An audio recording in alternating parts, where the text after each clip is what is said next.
गरीब होता है, इतना गरीब होता है कि उसके पास ना तो कुछ खाने को होता है, ना उसके पास रहने के लिए घर होता है। पर होता क्या है, वो सड़क पे ही अपना जीवन जीता है, सड़क पर ही सो जाता है, कोई दे देता है तो खा लेता है। पर वो क्या, कौन लड़का था, वो एक सफाई करने वाला था, झाड़ू मारता था सड़क पे। ये उन जमाने की बात है जिस जमाने में जाति प्रथा अपने चरम पर थी, बहुत जाति प्रथा को मानते थे। पहले, आजकल तो नहीं मानते और होनी भी नहीं चाहिए, पर उस जमाने में बहुत मानते थे। और वो लड़का स्वीपर का काम करता था, सड़क पे झाड़ू मारता था या साफ सफाई करता था। लेकिन जब ऊंची जाति वाले लोग कभी वहां से गुजरते थे तो उसकी अगर परछाई में किसी पर पड़ जाती थी तो उसकी बहुत मार लगती थी, उसको बहुत डांट और बहुत मार लगती थी। वो बहुत परेशान रहता, बहुत चिंतित रहता था कि गॉड जी, क्या कभी मैं सुखी हो पाऊंगा, क्या कभी मैं खुश हो पाऊंगा, ऐसा क्यों करते हैं लोग। लेकिन डरता भी बहुत था, क्योंकि अगर कोई ऊंची जात वाला जा रहा है तो पिटाई लगेगी। और हुआ क्या, ऐसे ही वो झाड़ू लगाता था, बेचारा कभी खाने को मिल गया नहीं मिला तो वहीं सो जाता है सड़क के किनारे। एक दिन क्या हुआ, उसने सडनली देखा बहुत सारे लोग सामने से आ रहे हैं, बहुत सारे, पूरा एक ग्रुप आ रहा है।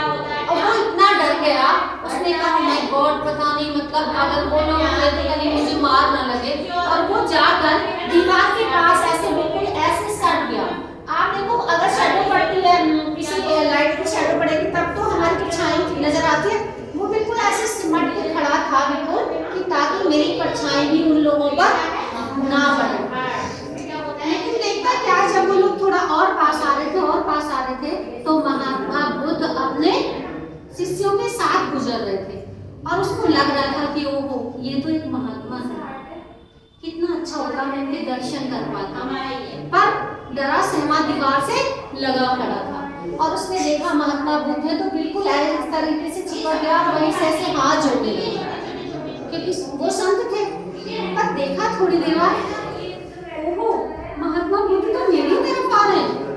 और महात्मा बुद्ध इसके पास आए और उसको बड़ा प्यार दिया, प्यार से बोले, क्या तुम मेरे शिष्य बनना स्वीकारोगे? ओहो, उस लड़के की खुशी की कोई सीमा ना रही, इतना खुश हुआ, तुरंत वही झाड़ू छोड़ी और तुरंत ही उनके साथ चल दिया, उनके आश्रम गया, वहां पर उनका शिष्य बना।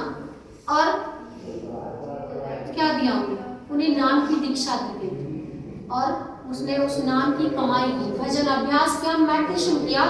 उसको समझ आया कि जैसे देखो, अब हम क्या करते हैं, अगर ब्लड देखो आप किसी भी कास्ट वाले का तो रेड ही निकलेगा, किसी का काला पीला नीला तो नहीं होता ना, रेड ही होता है।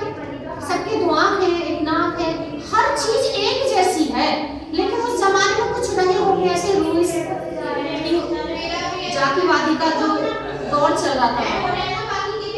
एक तो उस लड़के ने महात्मा बुद्ध से अचानक पूछ लिया, उसने कहा, गुरुजी, मैं तो एक तुच्छ जाति का, एक छोटी जाति का व्यक्ति था, आपने मुझ पर इतनी कृपा कैसे की, मुझे अपने साथ लिया है, क्या इससे आपके बाकी शिष्यों को कोई तकलीफ नहीं होगी?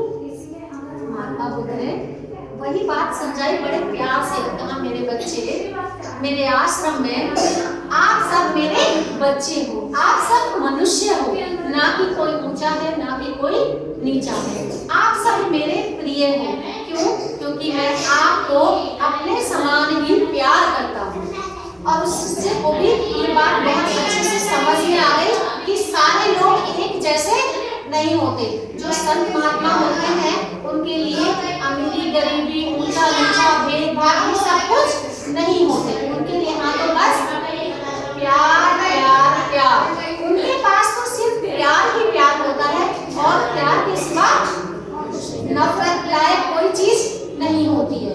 और उस शिष्य ने बहुत कमाई की, नाम की कमाई की, मेडिटेशन किया और अपने मकसद को, यानी हे इंसान अपने आप को जान, वो जान पाया कि मेरा मकसद क्या है दुनिया में आने का, मुझे तो यहाँ आकर परमात्मा की खोज करनी